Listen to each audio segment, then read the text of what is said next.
Hello dear students, welcome to math expert. आज की इस वीडियो में हम पढ़ेंगे द्रव्य की अवस्थाओं के बारे में।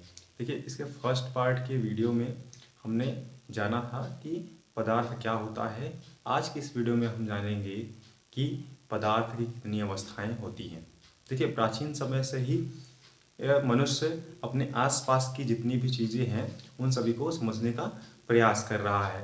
तो भारत के प्राचीन दार्शनिकों ने पदार्थ को 5 भागों में वर्गीकृत किया, जिसे इन्होंने नाम दिया पंचतत्व। आइए जानते हैं इन पंचतत्व में कौन कौन से पदार्थ उपस्थित हैं।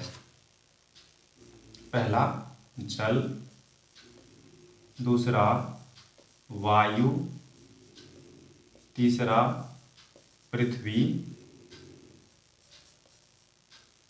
चौथा अग्नि और पांचवा आकाश। ये है, इसे ही कहते हैं क्या, पंचतत्व नाम दिया।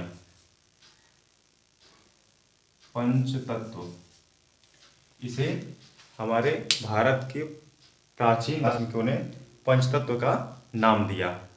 और आधुनिक वैज्ञानिकों के अनुसार पदार्थ को भौतिक अवस्था तथा रासायनिक संगठन के आधार पर इसे 2 भागों में वर्गीकृत किया गया, जिसमें से आइए हम पहले को देखते हैं। भौतिक रूप में किन किन भागों में इसको विभाजित किया गया।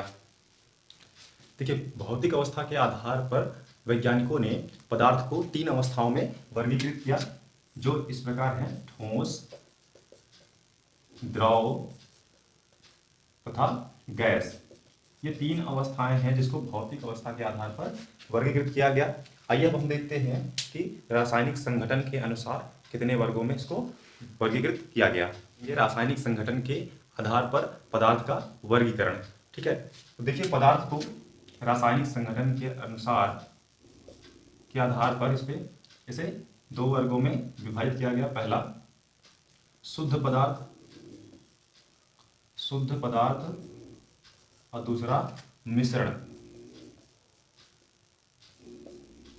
देखिए, शुद्ध पदार्थों को पुनः 2 भागों में क्या है, विभाजित किया गया, जिसमें से पहला है तत्व, दूसरा है यौगिक। और तत्व को 3 भागों में विभाजित किया गया। तत्व है धातु,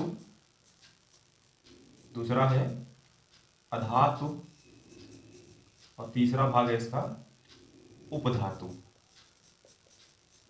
और देखिए, जो ये यौगिक है इनको भी क्या है, 2 भागों में विभाजित किया गया। पहला कार्बनिक यौगिक